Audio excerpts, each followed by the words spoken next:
And we are live. Hey, welcome back to Literature Art 16. But today I'm not here to talk about my company.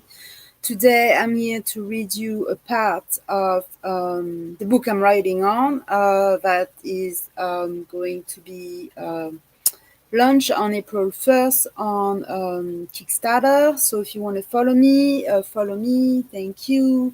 I try to follow as many people as I can. Same thing with Twitter. So I'm gonna get started. So also you can go on my podcast Spreaker.com/Vanessa Bush, and you can hear more about the campaign and the book. So basically from April 1st to like the end of this year, you have a chance to pledge and be my backer and help me out so I can have a bunch of help with the editing process and publishing the books and sending out all the rewards and all this. So it's pretty exciting because not only I'm getting the help and assistance from Prolific and all the other authors in the program from different genres, but I'm learning how to put everything together and how to be able to manage all the reward and send out packages and then earning at the same time, so I can actually get a book made from a different platform than Amazon for a change. It's about time. So anyway, I'm gonna get started. Hi to anybody who will come to the replay. I've been improving a little bit on my background quality, but I don't know why my camera is so blurry. All right. So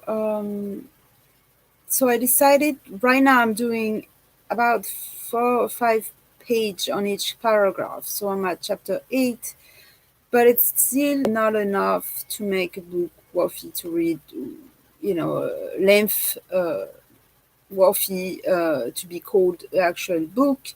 So I'm gonna try to push myself to make sure that book is at least 100 pages. Only include like 3 or 4 pictures. The rest will be all written. All right. So last time I worked on the book was yesterday, and it's just funny how when you finally get your mind unleash its full potential when you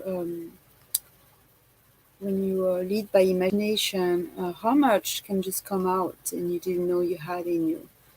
And that's the feeling I'm getting these days when I'm writing. It's like I'm getting all this knowledge that I had from the past and all this imagination unused from the past. Perhaps I kept inside for a long time, and I finally get a chance to get it all out. All right, I'm going down now. The last I read was on my group, A New Day's Story on Facebook. Come join. I read a few lines on the chapter 7 there. I think maybe the first paragraph or 8 too. So I advanced it since, I did 5 pages on 8. I'm at 32 pages on the book, so still have a long way to go. So yeah, it looks like I might have to start doing 7 to 8 pages per paragraph. And I'm going to start, when I start my chapter 9, I'm going to go with 7 pages. All right, I'm finally there. Just a minute, bear with me. Okay, I'm like in the middle. They called out for more backup, and the TV crew showed up, and this took a national turn very quickly. Within hours, the whole nation was aware of the despicable murders, but no one had a clue on the murder profile. Serial killer. Sarah was crying. She never saw dead body before. She started to have nausea and asked to be excused. And Officer Dan decided to start investigating immediately. He will start with a maid. but call and see if he could get anything out of her. He called her to make an appointment to come to her house directly. She agreed and welcomed him with sweets and a cup of coffee. Officer Dan was very grateful for her kindness and said, "Thank you so much for your kind hospitality, my dear. I would like to ask you a few couple of questions now, if it's okay." She responded, "Yes." So he continued, "What can you tell me about the car that you saw?" She said, "It's a red Volkswagen minivan. I could not see the person inside. It was dark and their windows were tinted." He said, "Okay, that's good. Really good. Let's see if you can remember anything else. Think deeply. Close your eyes and now imagine that you are there right now, and before you run inside and they try to run you over, what did you see during the time you were taking the garbage out, doing your regular cleaning duties? At any point of time, did you see someone coming out of a car? Any scream? Anything out of the ordinary?" She thought for a second. Okay, I was picking up a trash bin by the swings. There were three parents there with two men and three women, and I think around six children playing near the sand buckets. And I saw two joggers entering the trail. One looked like an older woman, and the other was a man with light skin and wearing small shorts, and the woman was wearing regular sweatpants and a sweater. He said, "Okay, very good. Very good. You did wonderful. Let's think again and gather what we got so far." So there is approximately six children and five parents and two runners. "And what time was that?" She said, "I started working at 10 a.m. I think it was 1 p.m. after my lunch break." He asked, Anyone else work here beside you?" She said, "No, just me." "Okay, so how long was it before the minivan showed up?" "Around 2 p.m., I believe. I saw a few parents leaving and the van parked there. I figured it was one of their relatives or friend." "Do you remember any of the car in the parking lot?" "Yeah, two small black cars, two dark blue, and a green pickup truck. And my car, of course." He said, "Okay, good, really good. Let's think again. When did you notice the van standing in the parking lot? Why all the other car had left?"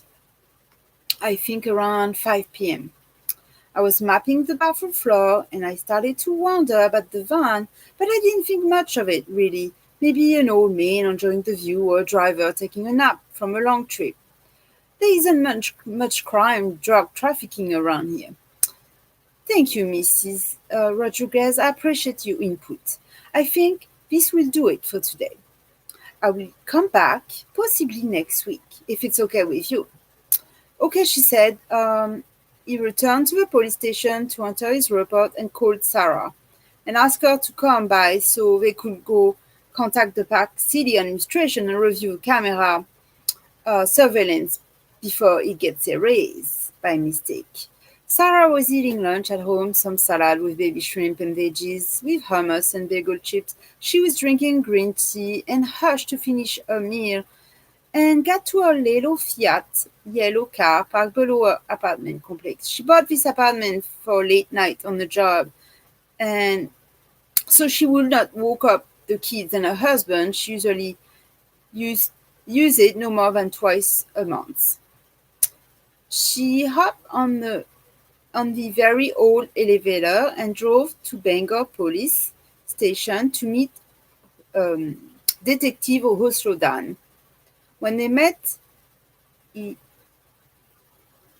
told her immediately, he revealed to her immediately of the new clues and findings, and they met with a security officer at the park department building to revise the video surveillance tapes. They had nothing really good besides they could clearly see the car, but not the person inside. But when they reached around the time that Mrs. Rodriguez almost got run over, they saw a glimpsed shadow from the front driver mirror. They were able to see the shape of a face, and it appeared as the person was wearing a mask and a hood cap. Um, where was I?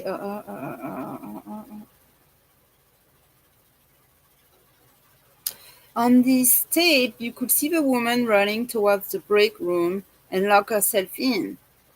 And then the car drove off, goes around the parking lot, shot the gun towards the bushes, and ran over the gate that was closing.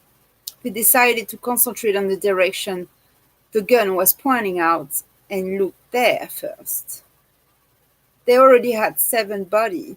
They were going through biopsy at the moment, and no more information will be revealed for another 3 weeks. And Detective Dan hated to wait, so he wanted to get ahead of things right away. He got towards the bush while wearing his medical gloves and asked Sarah to hand him an evidence bag and took a few pictures up close of the area. All right, I'm going to stop there. It's giving you a little bit of suspense. This is the actually first time when I enter the scene of murder and mystery. So I wrote 7 chapters on basically introduction and getting into the story, and now basically I have to write about 6 chapters, twice as long, on the actual murder happening. So I'll get there.